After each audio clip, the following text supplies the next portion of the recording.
ঠিক সন্ধ্যা ৬টা নিউজ 18 বাংলায় জেলা থেকে সরাসরি নিয়ে আপনাদের সঙ্গে রয়েছি আমি তমশ্রী। রাজ্য রাজনীতিতে এই মুহূর্তে সবথেকে চর্চায় যে বিষয়, সবথেকে মূল প্রশ্ন যেটা রয়েছে, সেই প্রশ্ন সাধারণ মানুষের যে তৃণমূল কার, মমতা তৃণমূল নাকি নব তৃণমূলের। জুলাই মাসেই চূড়ান্ত সিদ্ধান্ত, জুলাইয়েই নব তৃণমূলকে ডাকবেন স্পিকার। জাতীয় নির্বাচন কমিশনে আগেই দরবার দুপক্ষের। আমার সঙ্গে আমার প্রতিনিধি আবির রয়েছে, কথা বলবো আবিরের সঙ্গে। আবির, তার মানে জুলাইয়েই নব তৃণমূলকে ডাকবেন স্পিকার এবং জুলাই মাসেই চূড়ান্ত সিদ্ধান্ত। কিভাবে, কি রয়েছে উল্লেখ?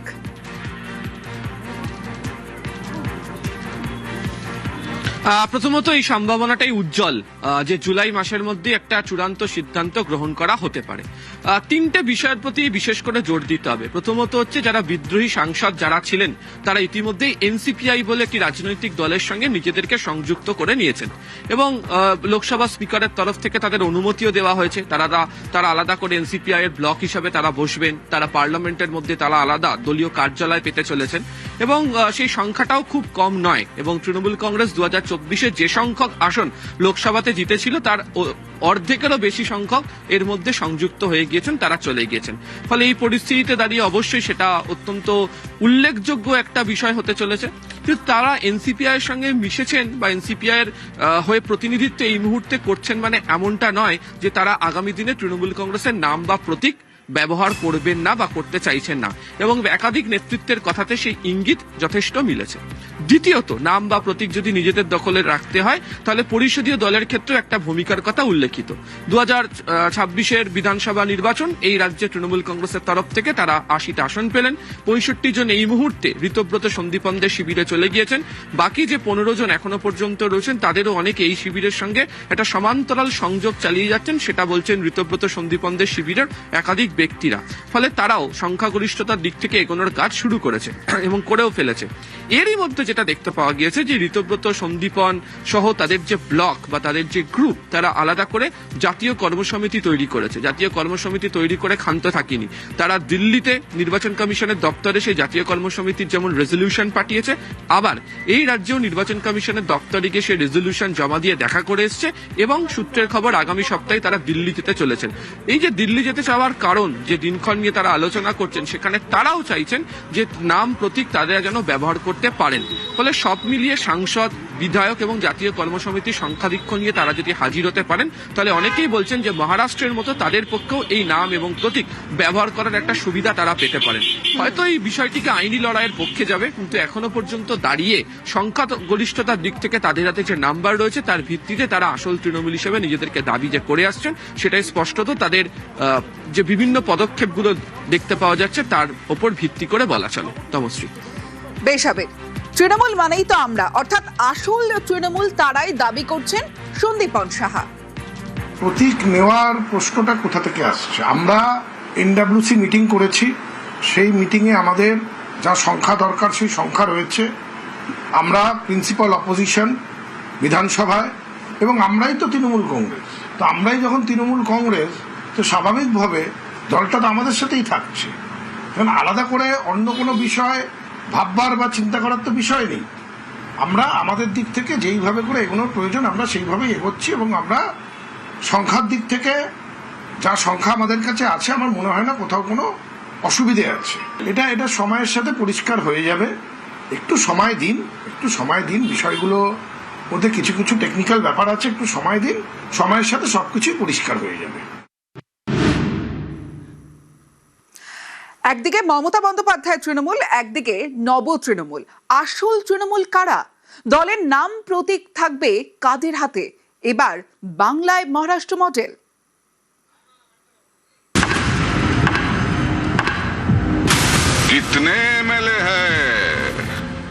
ভোটে হারার পর থেকেই তৃণমূলে ভাঙন, তৃণমূল বনাম তৃণমূলের লড়াই। একদিকে মমতা বন্দ্যোপাধ্যায়ের তৃণমূল, আর একদিকে নব তৃণমূল। তাদের লড়াই এখন এমন জায়গায় গেছে যেটা দেখলে হয়তো গব্বর সিং বলতেন কিতনে এমএলএ হয়। কারণ এটাই হচ্ছে আসল কথা, কার হাতে কত সংখ্যা।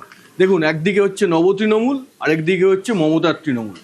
নব তৃণমূল গত 22শে জুন একটি বৈঠক করে, ওয়ার্কিং কমিটির বৈঠক। সেই বৈঠকে ঠিক করেছেন তারা চেয়ারম্যান হিসাবে অরূপ রায়কে। যেটা দেখে অনেকে বলছেন এ তো মমতাহীন তৃণমূল হয়ে গেল, কারণ মমতা বন্দ্যোপাধ্যায় ছিলেন তৃণমূলের চেয়ারম্যান, এই নব তৃণমূল চেয়ারম্যান ঠিক করেছেন অরূপ রায়কে। উল্টো দিকে মমতা বন্দ্যোপাধ্যায়ের তৃণমূলে কিন্তু বসে নেই, তারা যেটাকে অস্ত্র করছেন সেটা হচ্ছে 2023 সালের একটি মামলা। শিবসেনা সেই মামলায় সুপ্রিম কোর্ট যে পর্যবেক্ষণ দিয়েছিল সেটাকে তারা অস্ত্র করছেন। সেই মামলাটা কি? Subhash Desai versus governor of মহারাষ্ট্রের মামলা। সেইখানে সুপ্রিম কোর্টের পর্যবেক্ষণে বলা হয়েছিল যে দলের প্রতীক আর ভাবমূর্তি দেখেই কোনো একজন প্রার্থীকে ভোটাররা জয়ী করেন। তাই ভোটের পর সেই প্রার্থী যদি অন্য কোনো দিকে চলে যান এবং তার মতো আরও অনেক প্রার্থী যদি অন্য কোনো দিকে চলে যান এবং দাবি করেন যে তারাই আসল সেই দল, সেটা কখনোই করা যায় না। মানে সংখ্যা থাকলেই, সোজা কথা যেটা সুপ্রিম কোর্টের পর্যবেক্ষণে স্পষ্ট হয়েছিল, যে সংখ্যা থাকলেই দাবি করা যায় না যে তারাই আসল দল। সুপ্রিম কোর্টের এই পর্যবেক্ষণকেই এই মমতা বন্দ্যোপাধ্যায়ের তৃণমূল যারা আছেন মমতা বন্দ্যোপাধ্যায়ের সাথে, তারা অস্ত্র করতে চাইছেন। পাল্টা নব তৃণমূল বলছে যে আমাদের হাতে যেখানে সংখ্যা, তাহলে দল এবং প্রতীক দুটোই আমাদেরই পাওয়ার কথা। নির্বাচন কমিশনকে বলবো আমরাই আসল তৃণমূল। স্যার, আমরাই আসল তৃণমূল। আমরা নতুন কর্মসমিতি গঠন করেছি, নতুন চেয়ারম্যান অরূপ রায়। অন্য কোনো গোষ্ঠী কর্মসমিতির কথা বললে তাকে আর গুরুত্ব দেবেন না। তৃণমূল দলের নাম প্রতীকটা আমরাই চাই। আপনাদের সঙ্গে কি সংখ্যাগরিষ্ঠ জনপ্রতিনিধি ও দলীয় পদাধিকারী আছেন? হ্যাঁ স্যার, আমাদের হাতেই সংখ্যা আছে, আমরা প্রমাণ করে দেব। আমাদের 2/3 বেশি বিধায়ক, আমাদের জেলার যে অর্গানাইজেশন স্ট্রাকচার, নির্বাচিত প্রতিনিধিরা, জনপ্রতিনিধিরা কর্পোরেটর হতে পারেন, মিউনিসিপ্যালিটির কাউন্সিলর হতে পারেন, জেলা পরিষদ হতে পারেন, পঞ্চায়েত সমিতি, তো majority of the people are with us. আমরাই তৃণমূল কংগ্রেস। মমতা বন্দ্যোপাধ্যায়ের যেটা প্রতীক সেটাই আমাদের প্রতীক, সেটাই মানুষের প্রতীক। যারা ঘাসের উপর জোড়াফুল নেওয়ার জন্য লাফাচ্ছেন, তো ক্যারি করতে পারবেন তো সেটা? ভোট কই, মানুষ কই, সমর্থন কই? ওনাদের মুখগুলো তো বিশ্বাসঘাতকতার প্রতীক হয়ে যাচ্ছে। নিশ্চিতভাবে আমাদের মমতা বন্দ্যোপাধ্যায় তৈরি করা ঘাসের উপর জোড়াফুল, নিশ্চিতভাবে আমরাই আসল তৃণমূল এবং আমাদের সঙ্গেই প্রতীক থাকবে। দিনের শেষে জেনে রাখতে পারেন, যদি ঘাসের উপর জোড়াফুল ওনারা হাতে নিয়েও বসে থাকেন, প্রতীক নিয়ে করবেন কি? কারণ মমতা বন্দ্যোপাধ্যায়ের মুখ, সমর্থন, মমতা বন্দ্যোপাধ্যায় তো আমাদের সঙ্গে। তৃণমূল এখন আঞ্চলিক দল। এই আঞ্চলিক দলকে প্রতীক দেয় ইলেকশন কমিশন কোন আইনে? সেই আইনটা হচ্ছে election symbols reservation and allotment order 1968। 1968 সালের এই আইন মোতাবেক, এই আইনে যা লেখা রয়েছে সেই মোতাবেক আঞ্চলিক দলকে সিম্বল দেওয়া হয়, তাদের প্রতীক দেওয়া হয়। এবার দেখব সেই আইনে কি লেখা রয়েছে, কি কি শর্ত দেওয়া হয়, যেই শর্ত মানলে প্রতীকটা পাওয়া যায়। প্রথম যেই শর্ত, 1 নম্বর শর্ত, সেটা হচ্ছে কি বিধানসভায় মোট ভোট যা পড়বে, মোট ভোটার নয়, যত ভোট পড়েছে তার 6% পেতে হবে এবং অন্তত 2জন এমএলএ থাকতে হবে। দেখুন তাহলে কি দাঁড়াচ্ছে, মোট ভোট আমাদের এবার ভোট পড়েছে মোট 6,30,00,000। এর যদি 6% করি সেটা দাঁড়াচ্ছে 37,80,000। এই 37,80,000 কি নব তৃণমূল বা মমতা বন্দ্যোপাধ্যায়ের তৃণমূল পেয়েছে? দেখা যাক। 37,80,000টা পেতে হবে। তাহলে নব তৃণমূল যেটা দাবি করছে তাদের কাছে অন্তত 65 জন বিধায়ক রয়েছে। আমি সেটাকে অতদূর ধরলাম না, আমি ধরলাম তাদের কাছে 60 জন বিধায়ক রয়েছে এবং ধরে নিলাম যে 60 জন বিধায়ক মানে এরা সবাই ভোটে জিতেছেন। যারা ভোটে জেতেন তারা অন্তত 80 থেকে 1 লাখের মধ্যে অন্তত ভোট তো পান। তো আমি কমটাই ধরছি, তাহলে 60 জন বিধায়ক আর 80,000 মিলে এটাকে গুণ করলে হয় 48 লক্ষ। আমি আরও কমিয়ে যদি ধরি এটাকে, আমি ধরলাম 40 লক্ষ। উল্টো দিকে তাহলে কি দাঁড়ায়, মমতা বন্দ্যোপাধ্যায় তৃণমূল, সেখানে এখানে যদি 60 হয় তাহলে বাকি 20 যদি মমতা বন্দ্যোপাধ্যায়ের পাশে আছে ধরে নিই, তাহলে সেই 20 জন যদি 1 লক্ষ করে ভোট পেয়ে থাকেন, তাহলে 20 × 1 লক্ষ মানে 20 লক্ষ। কিন্তু দরকার হচ্ছে 37 লক্ষ, তাহলে 37,80,000 প্রায় 38 লক্ষ দরকার। দেখা যাচ্ছে যে নব তৃণমূলের হাতে কিন্তু তার বেশি রয়েছে, প্রায় 48 লক্ষ বা অন্তত 40 লক্ষ তো আছেই। কিন্তু মমতা বন্দ্যোপাধ্যায় তৃণমূলের হাতে যদি 20 জন বিধায়কও থাকেন, তাহলেও দেখা যাচ্ছে এই ফিগারটায় কিন্তু তারা পৌঁছাতে পারছেন না, সেখানে অনেকটাই গ্যাপ রয়ে যাচ্ছে। এইটা হচ্ছে প্রতীক পাওয়ার প্রথম শর্ত।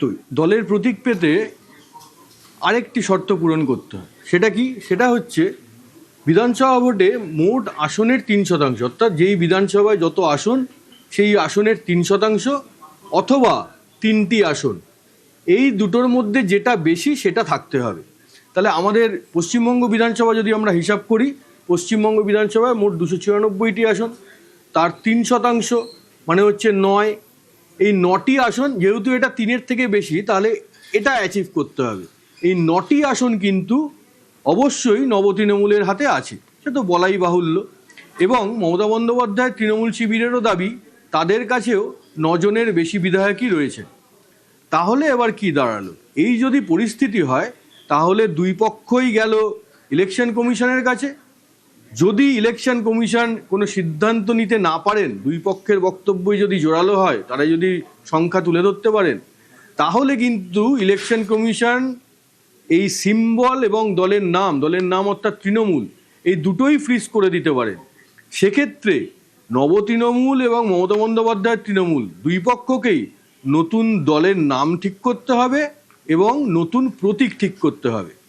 এই একই জিনিস কিন্তু ঘটেছিল, এই বিবাদ যখন চলে এরকম ফ্রিজ করার উদাহরণ কিন্তু আমরা মহারাষ্ট্রে দেখেছি। মহারাষ্ট্রে 2022 সালে একনাথ শিন্ডে বেরিয়ে আসেন উদ্ধব ঠাকরে শিবসেনা থেকে, এবং সেই বিবাদ চলছিল। কিন্তু 2022 সালের শেষের দিকে সেখানে একটি উপনির্বাচন হয়। সেই উপনির্বাচনে যেহেতু দলের নাম এবং প্রতীক কাদের কাছে থাকবে সেটা তখনও সেই বিবাদ মেটেনি, ইলেকশন কমিশন কোনো সিদ্ধান্তে পৌঁছাতে পারেননি, সেই জন্য ওই উপনির্বাচনে না উদ্ধব না শিন্ডে কোনো গোষ্ঠী শিবসেনার যে তীরধনুক প্রতীক সেটা ব্যবহার করতে পারেননি। তাদের আলাদা নাম এবং প্রতীক ব্যবহার করতে হয়েছিল। এবার তৃণমূলের ক্ষেত্রে কি হয় সেটাই দেখার।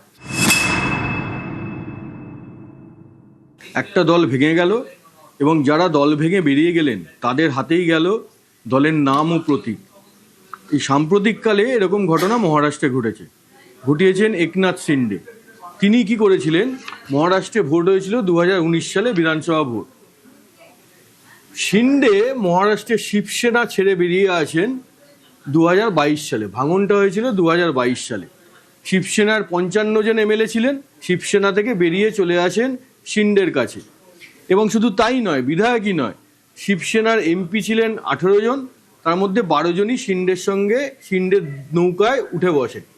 এই যে ঘটনাটা ঘটেছিল, তারপর শিন্ডে আবেদন জানিয়েছিলেন ইলেকশন কমিশনে যে তার কাছেই নাম এবং শিবসেনা দলের নাম এবং প্রতীকটা তার কাছে দেওয়া হোক। পাল্টা উদ্ধব ঠাকরেও বসে থাকেননি, তিনি ইলেকশন কমিশনে গিয়ে জানিয়েছিলেন যে তাদের যা সংবিধান, তাদের দলের যা সংবিধান, সেই সংবিধান মেনে এরকম করা যায় না। সেই সংবিধান তখন খতিয়ে দেখা হয়েছিল এবং সেই সংবিধানকে অসাংবিধানিক বলে খারিজ করে দিয়েছিল কমিশন। কেন বলেছিল অসাংবিধানিক? তারা সেটা বলেছিল যে শিবসেনার সংবিধানে যেভাবে বিভিন্ন পদ এবং নেতা বিভিন্ন পদ পেতে পারেন, ক্ষমতায় থাকতে পারেন, যেইভাবে বর্ণনা যেই সংবিধান ঠিক করা হয়েছে শিবসেনার, সেটা একেবারেই সংবিধান মেনে হয়নি, অসাংবিধানিক, এরকমভাবে করা যায় না। এই যে এটাকে অসাংবিধানিক বলে দিল, তারপর একই সঙ্গে সেই কমিশন তখন শিবসেনার দলটির নাম অর্থাৎ শিবসেনা নামটি এবং তাদের যে প্রতীক তীরধনুক সেটা শিন্ডে গোষ্ঠীর হাতে তুলে দেয়। তারাই হয়ে যায় আসল শিবসেনা। কিন্তু এখানেই বিষয়টা থেমে থাকেনি, এর বিরুদ্ধে একে চ্যালেঞ্জ করে আবার কোর্টে মামলা হয়। সেই মামলার চূড়ান্ত ফয়সালা কিন্তু এখনো হয়নি। কিন্তু শিবসেনা, আসল শিবসেনা বলতে এখন সকলে শিন্ডেকেই বোঝেন, শিন্ডের শিবসেনাকেই বোঝেন। এইবার এই মহারাষ্ট্র মডেল কি পশ্চিমবঙ্গে হতে চলেছে সেটাই এখন দেখার। कितने